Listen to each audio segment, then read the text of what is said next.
السلام علیکم اور خوش آمدید دی ہسٹوری شامل۔ صدیوں تک متحدہ عرب امارات کی ریاستوں کی حیثیت چند ساحلی بستیوں کے سوا کچھ نہیں تھی۔ مچیروں کی کچی جھونپڑیاں، اسی طرح چند کشتیاں اور سادہ زندگی۔ دولت کی فراوانی تو نہیں تھی، لیکن زندگی کی رفتار اتنی کہ اس کے ساتھ آسانی سے دیا جا سکتا تھا۔ آج ہم آپ کو اس ویڈیو میں بتائیں گے برطانیہ سے آزادی کے فوری بعد متحدہ عرب امارات میں تبدیلیوں کے حوالے سے حرف بہر کہانی آج ہم آپ کو سنائیں گے۔ شیخ زاہد نے اپنے بڑے بھائی شیخ شخبو بن سلطان کو جلا وطن کر دیا اور نوزائیدہ ریاست کا نظام اپنے ہاتھ میں لے لیا۔ گو بڑے بھائی کی نسبت شیخ زاہد کو جدید دنیا کی سمجھ زیادہ تھی۔ وہ جانتے تھے کہ ابھی ان کے قبیلے کے 20,000 لوگ بنجر ریت اور نمکین سمندر کے درمیان پھنسے ہیں، تو ادھر یورپی اقوام چاند کو بھی فتح کر چکے ہیں۔ تیل کے دریافت سے پہلے ان کے پاس وقت تو بہت تھا، لیکن ترقی کے مواقع بہت کم تھے۔ اب تیل کی بے تحاشا دولت نے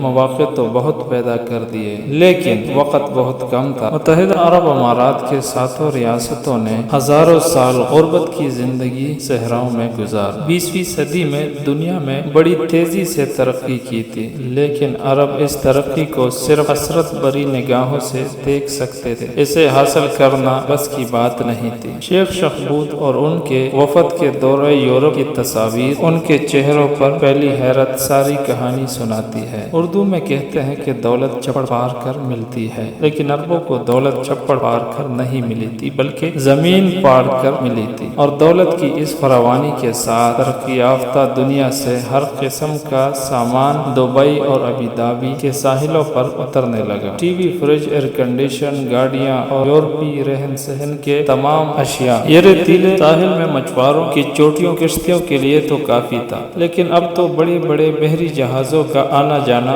روز کا معمول ہو چلا تھا۔ شیخ زاہد نے حکم دیا کہ بڑی بندرگاہ بنائی جائے۔ آزادی سے صرف 5 سال پہلے ابوظہبی کی ہوائی کچی پٹی پر ہفتے میں ایک آدھ بار ہوائی جہاز اتر آتا تھا۔ اب ہر روز طیاروں کا تانتا بن گیا، جس میں بینکار، انجینئر اور سفارتکار لادے ہوئے تھے۔ تو پھر حکم ہوا کہ ایک بہت بڑا ایئرپورٹ تیار کیا جائے۔ کچی جھونپڑیوں کی جگہ کنکریٹ کی بلڈنگیں تعمیر ہونے لگی اور چاروں طرف بلڈوزروں کا شور گونجنے لگا۔ یہ بلڈوزر صرف پرانی عمارتیں نہیں گرا رہے تھے، بلکہ ہزاروں سال کی روایات بھی کچلی جا رہی تھی۔ اور اب کی روایت تھی صبح سے دوپہر تک کسی وقت بھی سردار سے مل سکتا تھا، کوئی پابندی نہیں تھی۔ لیکن اب سردار اتنا مصروف ہو گیا تھا کہ ملاقات کا وقت کم کر کے صرف 1 گھنٹہ کر دیا تھا۔ اس تھوڑے سے وقت میں بھی غیر ملکی سوٹ بوٹ پہن کر لائنیں لگا کر کھڑے رہتے، انتظار کرتے ملاقات کا۔ سردار کے حکم کے پابند یہ لوگ صرف سردار کے حکم کی پابندی ہی کرتے، اور اس کے علاوہ وہ لوگ کچھ بھی نہیں کر سکتے تھے۔ تیل کی دولت نے شیخ زاہد کو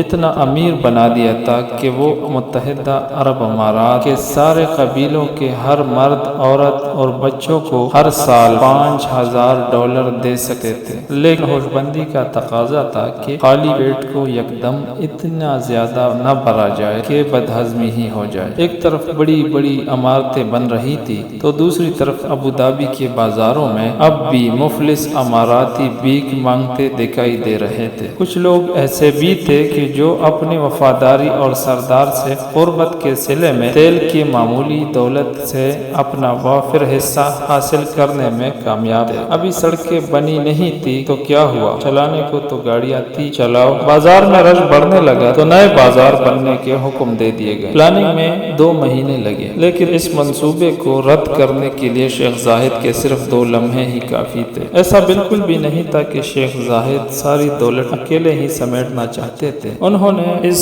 دولت میں اپنے پڑوسی ملکوں کو بھی حصہ دار بنایا۔ ان کا کہنا تھا کہ دولت آج ہے کل نہیں ہوگی، لیکن یہ لوگ ہمیشہ سے ہمسائے تھے اور ہمسایہ رہیں گے۔ ان کی اعزاز میں دعوت کی گئی اور وہ دعوت بھی بہت نرالا تھا۔ دعوت تو ہر خاص و عام کے لیے کھلی تھی، لیکن کھانا پہلے سردار کھائیں گے اور پھر کوئی اور۔ روایت کے پابند اس قبیلے نے جو جتنا بھوکا ہے اس کی باری اتنی ہی دیر سے آئے گی۔ ہاں، منہ بھر بھر کے کھانا کھانے کی اجازت سب کو ہے، لیکن دولت روایت کی پابندی کہاں کرتی ہے۔ اور اب ہاتھوں کی جگہ چمچہ آ گیا، دسترخوان کی جگہ میز اور کرسیاں آ گئی۔ منہ بھر کر کھانا کھانے کی عادت کا کیا کیا جائے۔ روایتوں سے زیادہ ڈیٹ میٹ ہوتی ہیں۔ تیل کی بو سن کر انگریز اکیلے نہیں آئے تھے، وہ اپنی زبان بھی ساتھ لائے تھے۔ صحراؤں کے باسی سمجھے ان لوگوں کی ترقی شاید ان کی زبان کی وجہ سے ہے، تو مدرسے کی جگہ اسکول کھلنے لگے، لیکن یہ ودیشی اسکول صرف امیروں کے لیے ہی تھے اور غریبوں کے بچے اب بھی مدرسے میں ہی پڑھا کرتے تھے اگر تقدیر ساتھ دیتے۔ بندرگاہ اور ایئرپورٹ زیادہ ضروری تھے، اس لیے صحت کو کچھ وقت انتظار کا حکم ہوا۔ امریکی خدا ترس ڈاکٹروں کی ایک ٹیم اپنی مشن پوری ایمانداری سے نبھا رہی تھی۔ اس چھوٹے سے کلینک میں اتنا ہجوم تھا